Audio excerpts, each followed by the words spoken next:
Time is one of those things we think we understand until we actually stop and think about it.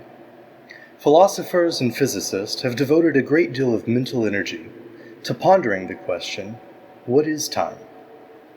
I think most people basically think of time as a fourth dimension, in addition to the three spatial dimensions. But why should there be three spatial dimensions and only one temporal dimension? Why shouldn't there also be three temporal dimensions? Is time three-dimensional? What would that even mean? I'll leave such questions to professional scientists and mathematicians, but as a philosopher and as a mystic, I find these questions thought-provoking, and I'd like to approach this topic from that angle. So how can we think of three-dimensional time? It seems natural to try to think of time in spatial terms. We talk about going forward and backward in time, for example. We think of time in terms of a line. That is to say, we think of time as being one-dimensional. We imagine it existing along an x-axis. Maybe the present moment is 0. If we move to the left, toward negative infinity, we're going further back into the past. And if we move right, toward positive infinity, we're going further forward into the future. But in addition to moving forward and backward in time, I think most people find it easy to imagine moving sideways in time as well. Science fiction has popularized the idea of alternate timelines. Many books or movies involving time travel also involve alternate timelines. The idea of alternate timelines takes our linear, one-dimensional conception of time and extends it into a two-dimensional plane. Now we also have a y-axis to play with. We can think of movement up or down along the y-axis as representing movement from one timeline to another alternate timeline. And so our model becomes more complex. In physics, the idea of the block universe seems to be pretty well accepted. To be clear, I'm not a physicist. I would refer you to works published by experts in the field to get a better understanding of modern scientific theories. But this is usually explained in terms of essentially a four-dimensional block. In this model, the past, present, and future are basically co-eternal. The past isn't really gone, and the future already exists. Even this one-dimensional view of time is hard for many people to wrap their heads around. In our experience, the past and future don't seem to exist. All we have is the eternal now. At least this is what our experience seems to confirm. And of course, the idea that the future already exists seems to have consequences for free will. After all, if the future already exists, how can we be free? And I think this is one reason why many people have a negative reaction to the block universe model. Of course, if we progress from a one-dimensional view of time to a two-dimensional view of time, I think the question of free will arises again. Can we think of free will as our ability to move along the y-axis and to choose between alternate timelines? Of course, to many people, it will seem that the y-axis is just imaginary, and that only the x-axis is real. They think, of course the past is real, it happened. If an author writes about the events of World War II, it's considered non-fiction and categorized as history. It pertains to the real timeline of our x-axis. But if an author writes about what the world would be like today if Hitler and the Axis forces had won the war, it's considered fiction and categorized as fantasy. It pertains merely to the imaginary timeline of the y-axis. But is this merely a cognitive bias created by a one-dimensional conception of time? Of course, I'm not suggesting that there's no such thing as historical truth. If someone just makes up stories about World War II that never actually happened, I'm not suggesting that those stories should be taught as history. They shouldn't be. And I think that if we care about the truth of history, it's important that people are allowed to question and challenge historical narratives. But that's a whole separate discussion. The point I'm making relative to this discussion is that accepting a two-dimensional view of time doesn't mean rejecting the idea of historical truth. It only means that historic truth is relative to a particular timeline. In a particular timeline, such as the timeline we're on, whatever happened, happened, and couldn't have happened otherwise. We can deny what actually happened, or we can claim something that never happened did happen, but that won't change what really happened. But in other timelines, things could have and did happen otherwise. In those timelines, though, as in ours, everything happened exactly as it did and couldn't have been otherwise. And so this doesn't in any way contradict the block universe. It just replaces the four-dimensional model with a five-dimensional model. Now, instead of visualizing space-time as a four-dimensional block where the past, present, and future are all eternal and unchanging, we're visualizing space-time as a five-dimensional block where perhaps an infinite number of alternate timelines, each with its own past, present, and future, all exist as part of one eternal and unchanging reality. But in a five-dimensional universe, eternal and unchanging doesn't necessarily mean deterministic. A four-dimensional conception of the universe, with only one temporal dimension, would imply determinism. But a five-dimensional conception of the universe, with two temporal dimensions, is compatible with free will. Let's think about it this way. Imagine a long road. This road has a starting point and an end point. Maybe it's straight, maybe it's winding. Maybe it even goes around in a circle like a racetrack. For our purposes, it doesn't really matter. What matters is that there are no forks in the road. There are no other roads to drive on. There are no exit ramps or entrance ramps, so you can just get off one road and onto a different road. There's just one road. That road goes where it goes, and there's no possibility of ending up anywhere else. Now someone might say, well, you can stop or go backwards, couldn't you? Sure, maybe, but I'm not really sure if that's worth pursuing, or if it's just the kind of inevitable flaw that exists in every analogy. No analogy is perfect. But if we pursue it just a bit, I think it's interesting, because there seems to be a flow of time, in much the same way that on a road, there's a flow of traffic. Because traffic flows in a certain direction at a certain rate, you're basically forced to keep moving with the flow of traffic. If you don't, you're likely to cause an accident. And some might say that, by analogy, you can't resist the flow of history and progress without causing a kind of accident as well. And many left-wing progressives tend to think and speak in these terms. But notice that in doing so, they're essentially adopting a one-dimensional view of time. They think there are only two directions, forward and backward. They see themselves as moving forward, and they tend to see conservatives as resisting progress. But of course the fallacy is that they're thinking in strictly linear terms. They fail to see that there are forks in the road. There are exits and intersections. If you and I are driving alongside one another on a highway, I may take an exit ramp while you continue along the main highway. This just means that I know where that highway leads, and that isn't where I want to go. I want to go somewhere else. I'm not any less progressive than you. I'm progressing toward my destination, just as you're progressing toward yours. We're all progressives. So I think that the progressive versus conservative paradigm is incomplete.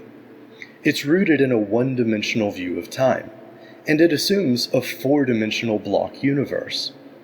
And so progressives are essentially no different from flat earthers. They have an outdated and discredited view of the world. Their thinking is one-dimensional. They think past bad, future good. They think old world order bad, new world order good.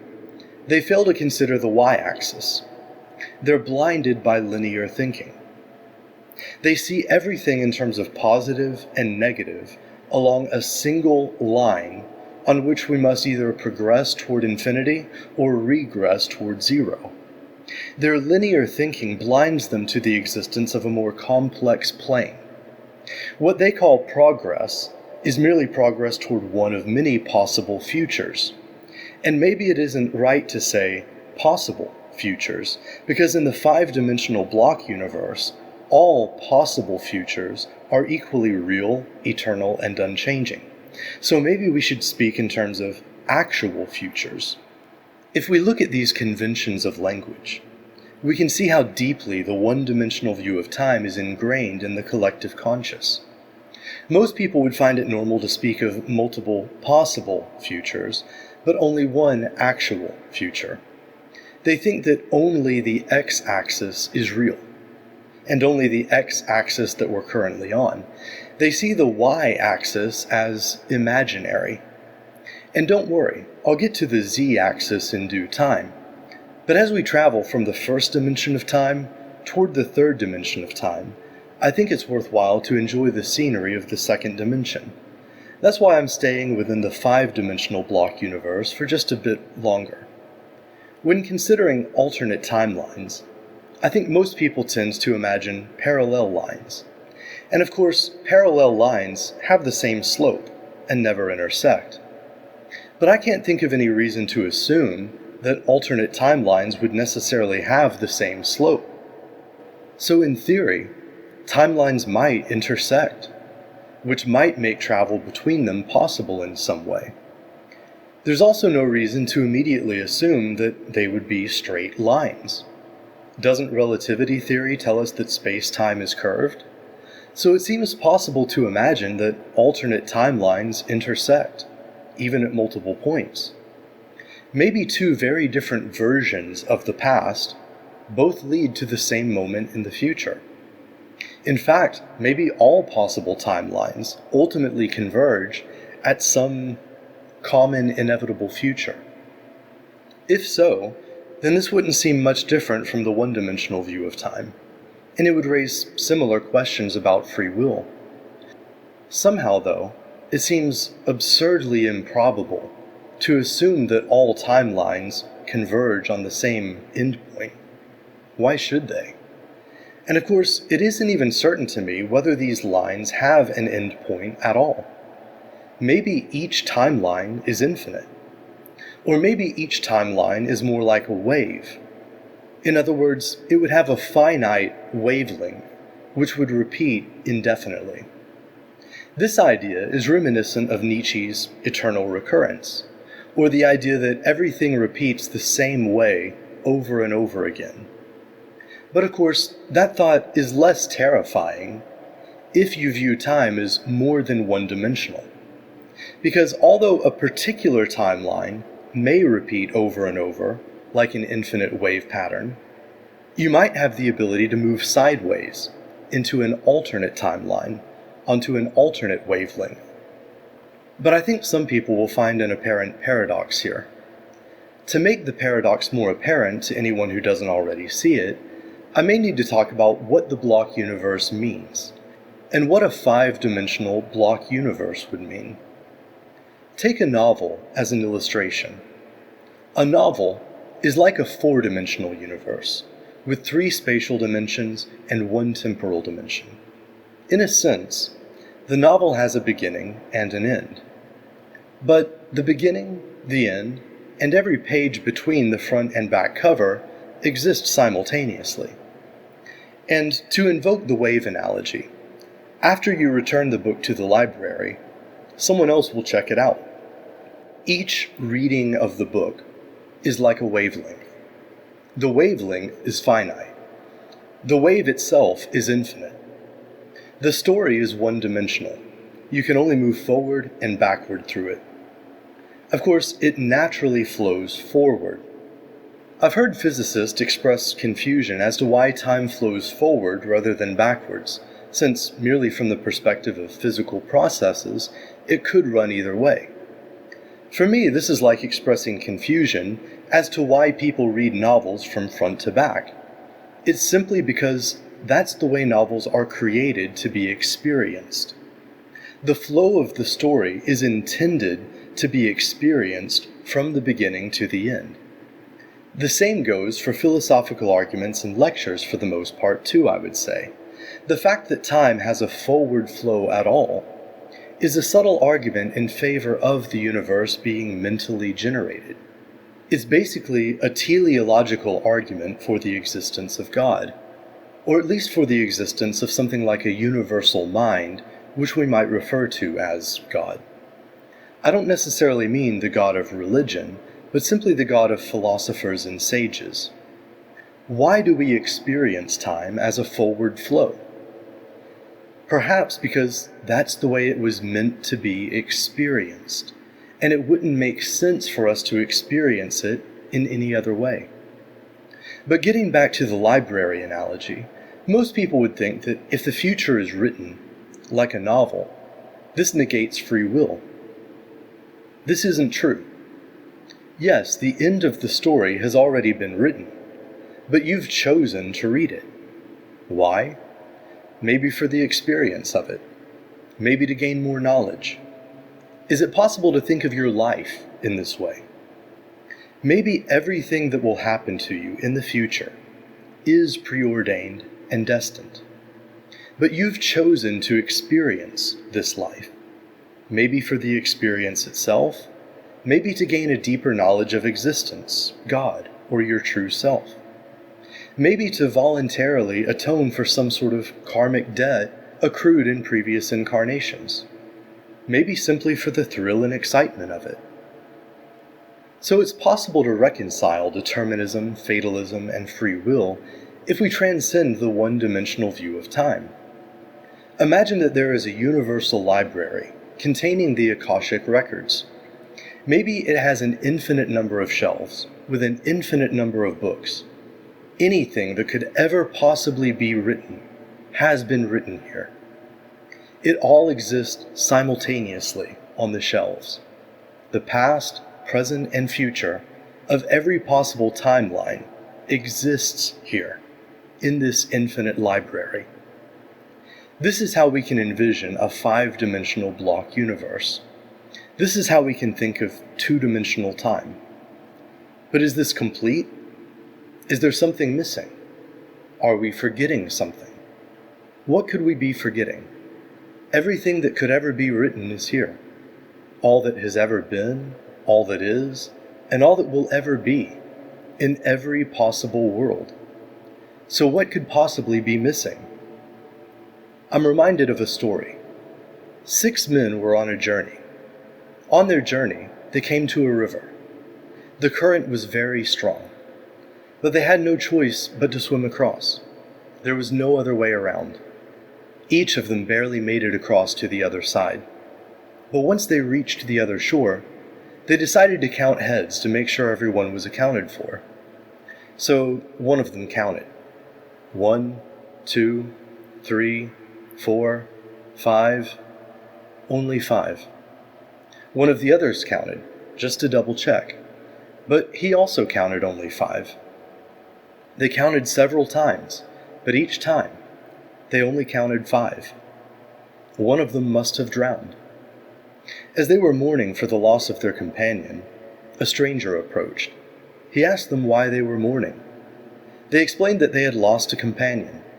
6 of them had entered into the river, but only 5 had come out. The stranger looked puzzled and said to them, "But I count 6 of you." He pointed at them one by one, counting 1, 2, 3, 4, 5, 6. Each of them had counted only the others, and had forgotten to count himself. They all shouted for joy. Their lost companion had been raised from the dead. And in much the same way, as we walk through the universal library, we have to include ourselves. The library itself is a 5-dimensional block universe. But if that was all that existed, it would be as if nothing existed. Unless there is someone to read the novel, there is no story. There's no flow of experience. The book itself is dead and lifeless. It's unable to perceive itself. There is no forward movement from the first page to the last. There is no sideways movement from one book to another. There's no consciousness. There's no choice. No perceiver. And of course, if there's no perceiver, there's no perception. A perception can only exist in the mental experience of the perceiver. This is why Berkeley famously said that to be is to be perceived. Without a perceiver, without an observer, nothing exists. Someone might ask whether the perceiver must be perceived by another perceiver in order to exist. One perceiver is enough. The perceiver perceives himself. He's like the man who crosses the river and remembers to count himself. If he doesn't count himself, it's as if he was buried in the river. But if he remembers himself, it's as if he was raised to life from out of the water again. I can't help but think of the ritual of baptism here. It might sound as if I'm saying that consciousness is the sixth dimension, or the third temporal dimension. That isn't what I'm saying. I don't think that's quite right. I'm only saying that the existence of consciousness and subjectivity seems to point beyond the five-dimensional block universe and beyond the two-dimensional view of time. As an idealist, my position is that what we call the universe is mentally generated. It is a mental perception. It exists within the universal mind. In truth, only the universal mind exists. And of course, it makes no sense at all to speak of mind as having dimensions. I agree with Descartes that mind is unextended. Mind is dimensionless. And surely we would have to say that a mental perception is also dimensionless. So if idealism is true, it seems to me that ultimately we're forced to say that the universe is zero-dimensional. What's the mass and volume of a dream? Whatever you dream of only has the appearance of mass and volume. We understand that it's an illusion. And the esoteric tradition says that what we experience as the material world is an illusion as well. It isn't physical. It isn't mind independent. It's mental phenomena. And so I approach it as a phenomenologist instead of as a physicist. And now as we move into the second part of this discussion, I'll explore the third dimension of time and the nature of the sixth-dimensional block universe from a phenomenological perspective. I think most people find it easy to imagine moving forward and backward through time, or even to imagine moving sideways in time. The x and y axis are easy to imagine, but what would it mean to move up or down through time? At first, the question may sound baffling, but I think the answer is actually quite obvious and intuitive. Just as we speak of looking forward to the future and back to the past, we also speak of high points in history and low points in history. What do we mean by this? If I asked you to think of a low point in history, you might come up with an example such as the Dark Ages or the horrors of the Bolshevik Revolution. If I asked you to think of a high point, maybe you would think of the Renaissance, or the US winning its independence from the British monarchy and the state church, and establishing a republic based on natural law and the natural rights of man. It seems to me that your idea of moving higher is related to some concept of the good, and that your idea of moving lower is related to some concept of the not good, or what we might call evil. So might we consider the possibility that the sixth dimension, or the third temporal dimension, might actually be a moral dimension? For some, this might sound like a strange thing to consider. Many people believe that good is subjective. They'll find it difficult to accept that good and evil are objectively real and exist ontologically in the same way that space and time do. But many people also find it hard to accept that the past and present exist, in the same sense as the three spatial dimensions do. Many people find it hard to accept that alternate timelines, or in other words, alternate universes, actually exist. But modern science indicates that future and past do exist. Every moment in time exists eternally and simultaneously. Modern science also accepts the existence of a multiverse, and I believe that this predicts the existence of a sixth dimension, which is composed of higher and lower worlds. But again, I'm not a professional physicist or cosmologist, so I won't venture into that territory on those grounds. Instead, I will approach these mysteries from a rational, empirical, and phenomenological perspective. This is my epistemological method. I use reason to draw conclusions about reality as it presents itself to our experience. Obviously, we experience our movement through space in terms of 3 dimensions. And we experience objects in space as having 3 dimensions as well. But we also experience change. This is to say, we experience time. Without time, how could we experience change? When we say that change occurred, we're saying that at one point in time, things were one way, and at another point in time, they were a different way. We also experience choice. This is to say, we experience reality as presenting us with alternative timelines. And our choices determine which timeline we will experience in the future. And we also recognize that if we had chosen to travel along an alternate timeline last week, we would have experienced a different yesterday.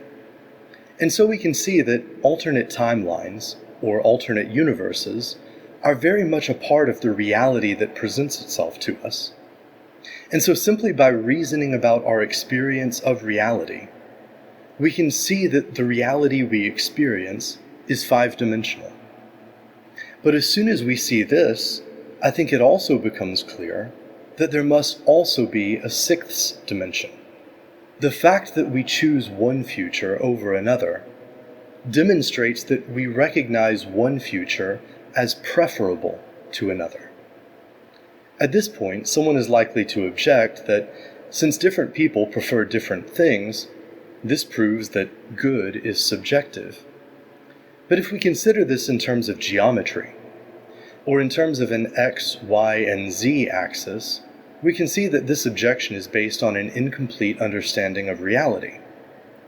It may help to visualize it this way. Imagine a sheet of graph paper laying flat on a table in front of you. If there were several lines drawn on the flat sheet of graph paper, each of those lines would be made up of a series of points, or coordinates, along the x and y axis. Some of these lines might be straight, while others might be curved. Some might intersect, while others might not.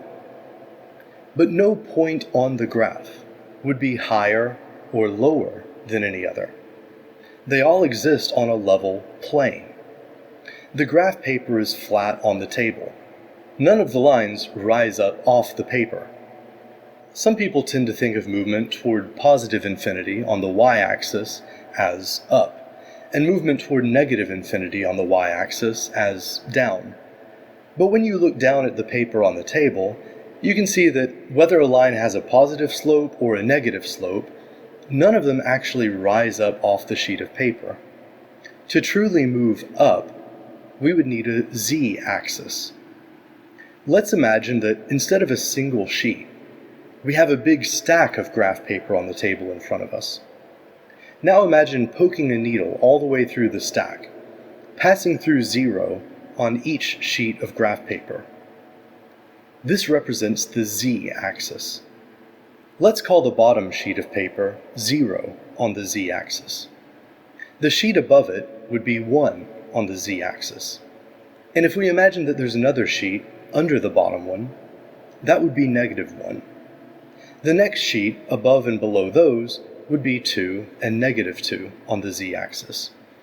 And of course, if we had an infinite number of sheets of paper, we could keep going all the way to positive and negative infinity. Now we can think of up as moving along the z-axis toward positive infinity, and we can think of down as moving along the z-axis toward negative infinity. Each sheet of paper in the stack is a number on the z-axis. So moving along the z-axis in this example would mean moving from a point on the sheet of graph paper we're on to a point on the sheet of graph paper either below or above it. It would mean moving up or down. It would mean moving toward the good or away from the good. A point further up along the z-axis is objectively better than a point further down. That is to say, 9 is objectively closer to positive infinity, and 2 is objectively further away from it. But of course, we can have multiple points which have different x and y coordinates, but which all share the same z coordinate, and so they would be equally good or equally bad. But it would be a mistake to infer from this that all points are equally good. Only points that share the same z-axis are equally good. To use a common example, maybe you like chocolate ice cream and I like vanilla ice cream. It's not necessarily better to like one than it is to like the other. Maybe they share the same z-coordinate. But if I like ice cream and you like rat poison, that's a different matter. Ice cream and rat poison definitely do not share the same z-coordinate. It's objectively better to eat ice cream than to eat rat poison. And of course, it's even better to eat fruits, vegetables, and grains. At this point, someone may object that there's no one diet that's right for everyone. And I agree. Again, there may be several different dietary choices, which might be equally good. Maybe we like different foods, but we're each getting the number of calories we need. We're both getting our macronutrients and micronutrients, and we both enjoy the taste of our food. If so, then both of us have a good diet. But this doesn't mean that all diets are equally good. If someone else is consuming too many calories or not enough, or they're not getting the nutrients they need, then their diet is objectively worse than ours. And of course, if someone else is consuming things that are making them sick, then their diet is even worse. Some people might be wondering what this has to do with time. So let's relate this back to the main topic. Remember that the x-axis represents the arrow of time. Moving along the x-axis means moving between past and future. Each point along the line represents a moment, and each moment exists eternally and simultaneously with every other moment. And it's interesting to note that the letter X is made by drawing two lines which intersect at a central point. Also remember that the y-axis represents alternate timelines. Moving along the y-axis essentially means making a choice. And it's interesting to note that in the Pythagorean tradition, y was used as a symbol related to choice. And it isn't hard to see why, since the letter itself resembles a path that splits. The right-hand path continues in a straight line, while the left-hand path goes astray.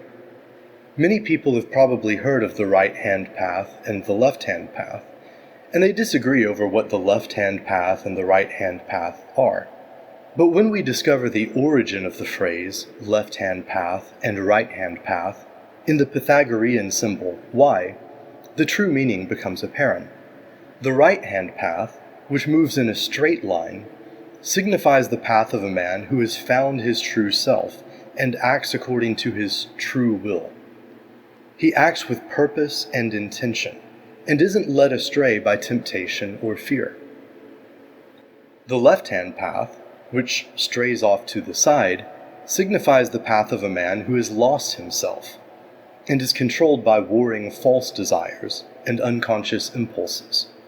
And so the right-hand path is the path of enlightenment, which leads to nirvana. It's the path of gnosis, which leads to the pleroma, or heaven. The left-hand path is the path of return. It's the path of rebirth in samsara, or the kinoma, hell. But the left-hand path is also the path of the bodhisattva, or the god hero who chooses to descend into the underworld in order to rescue the fallen goddess who is held captive there by the god of the underworld. And so I don't necessarily say that the left-hand path is evil. Finally, remember that the z-axis represents the moral dimension. Moving upward along the z-axis means moving toward the good, and moving downward means moving away from the good. And once again, the letter itself is symbolic. The letter Z is drawn with 3 lines. The horizontal line above represents positive infinity on the z-axis. The horizontal line below represents negative infinity on the z-axis. And the diagonal line that joins the two represents the path that leads to heaven or hell, depending on which direction you travel. If you observe the letter Z, you'll notice that if you follow the diagonal line toward the right, it leads upward, toward the good. If you follow it toward the left, it leads downward, away from the good. And so once again, we find a reference to the right-hand path and the left-hand path. And once again, the letter itself turns out to be the perfect symbol for what the axis signifies. If nothing else, it serves as a helpful mnemonic device. So now, having an understanding of the 3 temporal dimensions of the model I'm presenting, let's move forward. When I talked about diet earlier, that may have seemed off topic, but it isn't. Your diet is a choice, and every choice is a movement between timelines along the y-axis. If you choose to follow a vegetarian diet, the future you experience will be different from the future you would experience if you eat junk food and drink beer. One will probably lead you upward along the z-axis, and the other will probably lead you downward, won't it? One future will be better than the other. Of course, if you choose a healthy diet the majority of the time, but allow yourself to enjoy a beer or a scoop of chocolate or vanilla ice cream every now and then, this probably won't cause a major fluctuation in the timeline. In fact, it's possible that the future in which you allow yourself to enjoy such things, in moderation, may end up being slightly better, because they add more enjoyment to your life. But excess and indulgence will almost certainly lead to misery and ruin. Of course, the danger in having a beer every once in a while is that it can be a slippery slope. Having 1 or 2 beers on Friday after work to celebrate the end of the week can gradually turn into 1 or 2 beers every day after work to relax after a hard day. And that can gradually turn into drinking a 6-pack every night. And of course, if you get drunk every night, you're probably going to end up feeling very bad every morning. And that makes the workday even more miserable. And you'll probably end up drinking even more.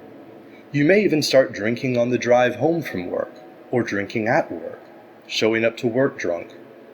Then you may end up losing your job, getting arrested for drinking and driving, or worse. You may get yourself or someone else seriously injured or killed. Most people don't believe that they could end up falling so far, and yet many people do. And all of them thought the same thing. To put it in religious terms, the devil leads men to hell by tempting them with false pleasures and deceiving them into believing that sin is good. Many modern people in the West don't believe in the devil. They think that sin is an outdated concept and associate it with the idea of a jealous God who sends people to hell for not believing in him. As for the nature of God and the devil, I think it's better to save that topic for another time. But I think the concept of sin is very relevant. The word sin means to miss the mark. If you think of an archer drawing his bow and releasing his arrow toward the target, but missing the bullseye, that's the image that the word sin is meant to conjure up. We aim toward the good, but sometimes we miss our mark. Maybe we meant well, but our actions resulted in unintended consequences.